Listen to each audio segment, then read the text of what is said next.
Pengelolaan SDM harus selalu berkaitan dengan tujuan dan sasaran organisasi.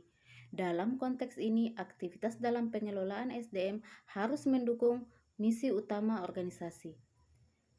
Pengelolaan SDM atau ASN dilakukan untuk memotivasi dan juga meningkatkan produktivitas pegawai dalam melaksanakan tugasnya, sehingga mampu berkontribusi pada pencapaian tujuan dan sasaran organisasi.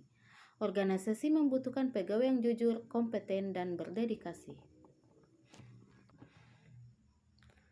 Untuk mendapatkan profil pegawai yang produktif, efektif, dan efisien tersebut, diperlukan sebuah sistem pengelolaan SDM yang mampu memberikan jaminan keamanan dan kenyamanan bagi individu yang bekerja di dalamnya. Sebuah sistem yang efisien, efektif, adil, terbuka, transparan, dan bebas dari kepentingan individu politik dan kelompok tertentu. Kondisi ini memberikan lingkungan yang kondusif bagi pegawai untuk bekerja dan berkinerja karena merasa dihargai dan juga diperhatikan. Sebagai ASN, tentunya kita harus selalu bersiap dalam menghadapi segala tantangan global yang akan terjadi, seperti yang terjadi pada pandemi COVID-19. Tentunya kita sebagai seorang pelayan publik, terutama pelayanan kesehatan, harus selalu memberikan pelayanan yang terbaik karena kita menjadi garda terdepan, terutama dalam memasuki pandemi COVID-19 yang sebentar lagi akan memasuki masa endemik. Aparatur sipil negara atau ASN harus memiliki nilai integritas agar supaya menghindarkan dirinya dari menyalahgunakan kekuasaan dan wewenang.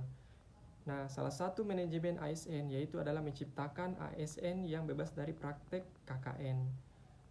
Pada saat atau era COVID-19 di daerah Mamuju atau Sulawesi Barat sendiri, ini seperti kita ketahui bahwa perekonomian masyarakat menurun diakibatkan oleh aktivitas yang terbatas.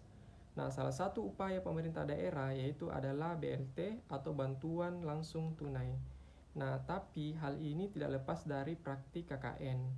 Berdasarkan informasi dari Desa Taan, Kecamatan Tapalang, mereka telah melaporkan adanya indikasi tindak pidana korupsi BLT, di mana mereka hanya mendapatkan 300.000 sementara mereka menandatangani dengan nominal jumlah 600.000. Nah, ini menandakan bahwa adanya sistem manajemen yang kurang baik di era COVID-19. Kemudian ini juga menandakan adanya bahwa sistem merit yang itu akuntabilitas manfaatnya tidak tercerminkan di era COVID kemarin di Mamuju. Terima kasih. Pandemi COVID-19 belum teratasi sepenuhnya di Indonesia.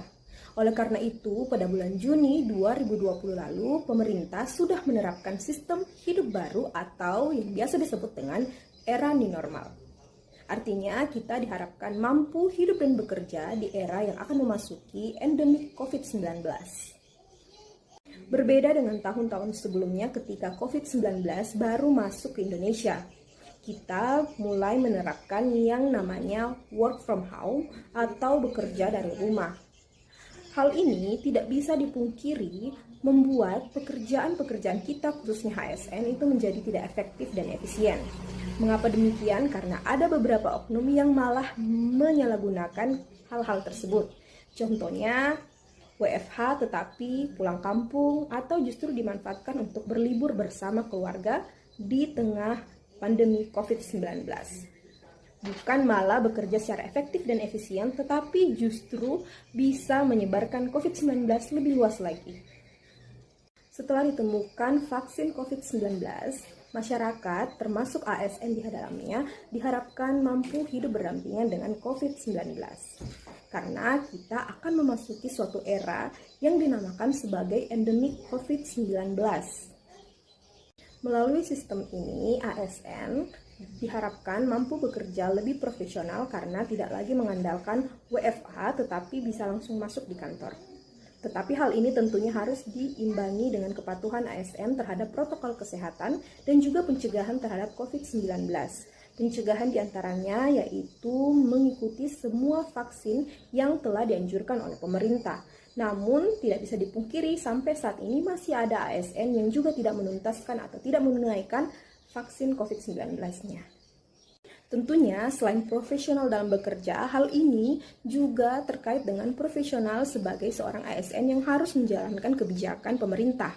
ASN sendiri yang tidak melakukan vaksin artinya tidak dapat menjalankan kebijakan pemerintah dengan baik. Tentunya pemerintah melaksanakan kebijakan ini tidak serta-merta hanya untuk mencegah COVID saja, tetapi untuk meningkatkan produktivitas kerja ASN agar bisa bekerja dengan baik dan tidak menularkan penyakit ke teman-teman tempat di mana dia bekerja. Selain vaksin COVID-19, ASN juga diharapkan mampu menerapkan pencegahan COVID-19 melalui penerapan protokol-protokol kesehatan di tempat bekerja. Hal ini dimaksudkan untuk melindungi diri sendiri dan juga melindungi orang di tempat kerja. Lantas, bagaimana jika dalam era endemi COVID-19 nanti ditemukan ada pegawai yang menderita COVID-19? Pemerintah diharapkan memberi dasar hukum yang jelas mengenai kapan dan berapa lama pegawai tersebut akan diisolasi. Jadi, ASN tetap diharapkan mampu profesional untuk bekerja dari rumah jika sedang dalam masa isolasi. Selain vaksinasi COVID-19, dalam upaya pemerintah yang dilakukan saat ini supaya Indonesia dapat memasuki transisi dari pandemi menjadi endemi dimulai dari sisi hulu ke hilir. Dari sisi hulu, selain dengan melakukan vaksinasi yaitu dengan mendisiplinkan gerakan 3M, memakai masker, menjaga jarak, menghindari kerumunan, serta mencuci tangan pakai sabun untuk terhindar dari droplet yang sudah terkontaminasi virus tersebut. Kemudian, pemerintah juga mengakselerasikan testing and tracing, yaitu melakukan tes berupa rapid antigen dan melakukan penelusuran kontak erat atau pelacakan COVID-19. Dari sisi hilir, pemerintah akan meningkatkan kapasitas rumah sakit, menyediakan tenaga kesehatan yang cukup, serta mengamankan ketersediaan oksigen dan obat-obatan. Selain itu, masyarakat juga perlu bersiap dengan membiasakan diri hidup berdampingan dengan COVID-19 dengan tetap menjaga protokol kesehatan. Aktivitas masyarakat dianggap dapat berjalan jika wabah corona sudah seperti flu dan batuk biasa yang tidak perlu pengobatan khusus, yang dapat dilihat dari pencapaian target cakupan vaksinasi, mengingat vaksin sudah terbukti melindungi warga dari sakit parah yang membutuhkan perawatan dan menghindari kematian terutama pada lansia. Pandemi yang terjadi saat ini, kita sebagai pemberi pelayanan kesehatan banyak menghadapi tantangan dan hambatan dalam memberikan pelayanan kepada masyarakat yang dikarenakan adanya pandemi COVID-19. Sebagai ASN yang smart, kita perlu melakukan perubahan pola pikir, etos kerja, dan melakukan inovasi dalam melakukan pelayanan kesehatan. Maka dari itu, dalam memberikan pelayanan, kita harus menerapkan smart government dengan menggunakan digitalisasi dalam memberikan pelayanan yang biasa disebut dengan e-government. Berbagai regulasi dibuat agar digitalisasi dapat diimplementasikan untuk mewujudkan reformasi birokrasi dan inovasi dalam memberikan pelayanan publik. Serta dalam memberikan pelayanan, kita harus selalu menerapkan etika profesi kita, yang dimana etikanya yaitu yang pertama, dalam melakukan pelayanan kita harus selalu berdasarkan kepada undang-undang.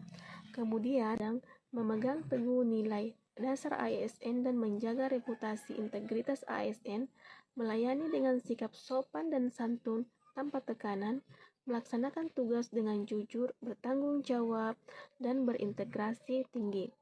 Hal tersebut dapat diterapkan dalam memberikan pelayanan meskipun di era pandemi COVID-19 ini. Dengan demikian, sebagai ASN yang smart dalam memberikan pelayanan di era pandemi, sebaiknya kita menerapkan konsep smart government dan menggunakan e-government untuk melakukan pelayanan kepada masyarakat.